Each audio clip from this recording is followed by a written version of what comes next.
nom du Père et du Fils et du Saint-Esprit. Amen. Le Seigneur soit avec vous. Frères et sœurs, aujourd'hui 14 août, l'Église fait mémoire de Saint Maximilien Kolbe et nous faisons un clin d'œil à tous nos frères de l'ordre des frères mineurs. Esprit de sagesse, présidez à toutes mes pensées, mes paroles, mes actions. Esprit de sagesse, esprit d'intelligence, éclairez-moi, enseignez-moi.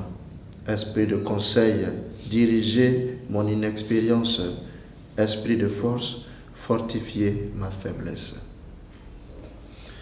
Évangile de Jésus-Christ selon saint Matthieu. En ce temps-là, des pharisiens s'approchèrent de Jésus pour le mettre à l'épreuve. Ils lui demandèrent: est-il permis à un homme de renvoyer sa femme pour n'importe quel motif? Il répondit: n'avez-vous pas lu ceci? Dès le commencement, le Créateur les fit hommes et femmes, et dit: à cause de cela, l'homme quittera son père et sa mère, il s'attachera à sa femme, et tous deux deviendront une seule chair. Ainsi, ils ne sont plus deux, mais une seule chair.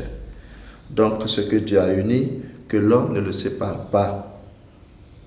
Les pharisiens lui répliquèrent: pourquoi donc Moïse a-t-il prescrit la remise d'un acte de divorce avant la répudiation?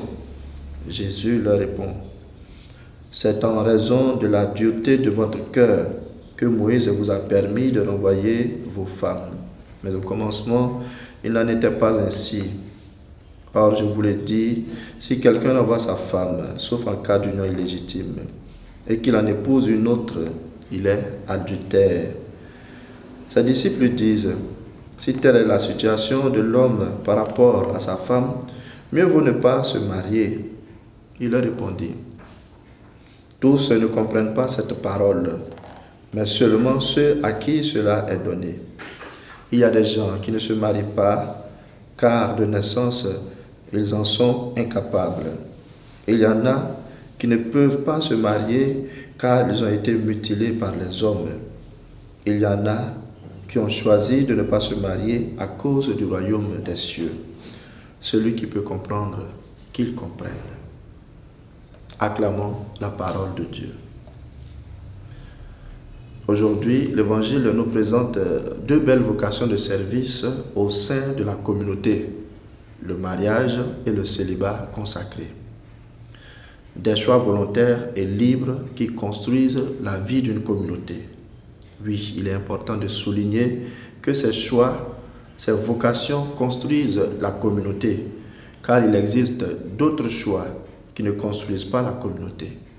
Les unions libres et sans engagement, les divorces, les orientations sexuelles déviantes qui fragilisent le lien social, homosexualité, pédophilie et bien d'autres.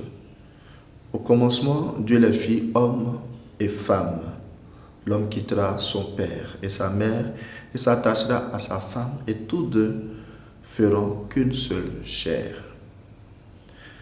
On voit facilement comment un couple hétérogène contribue à la vie en communauté, mais peut-être pas si clairement l'apport du célibat consacré.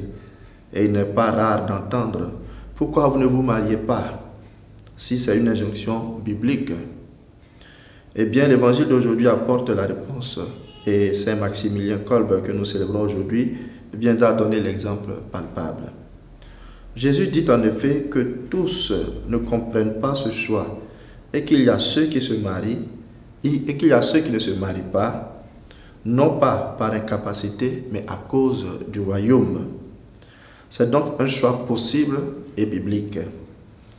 Saint Maximilien, dont nous faisons mémoire aujourd'hui, est une preuve palpable de la beauté de ce célibat. Il est prêtre, religieux, il passe sa vie à faire le bien et à aller de lieu en lieu, et il finit par se dessaisir de sa vie pour sauver celle d'un autre dans le camp d'Auschwitz. Rendons grâce à Dieu pour ses vocations de service de la communauté, qu'il éclaire ceux et celles qui réfléchissent sur leurs choix vocationnels et qui nous évite de prendre le chemin des unions qui ne construisent pas la communauté et ne préparent pas la venue du royaume du Père. Et que Dieu Tout-Puissant nous bénisse, le Père, le Fils et le Saint-Esprit. Amen.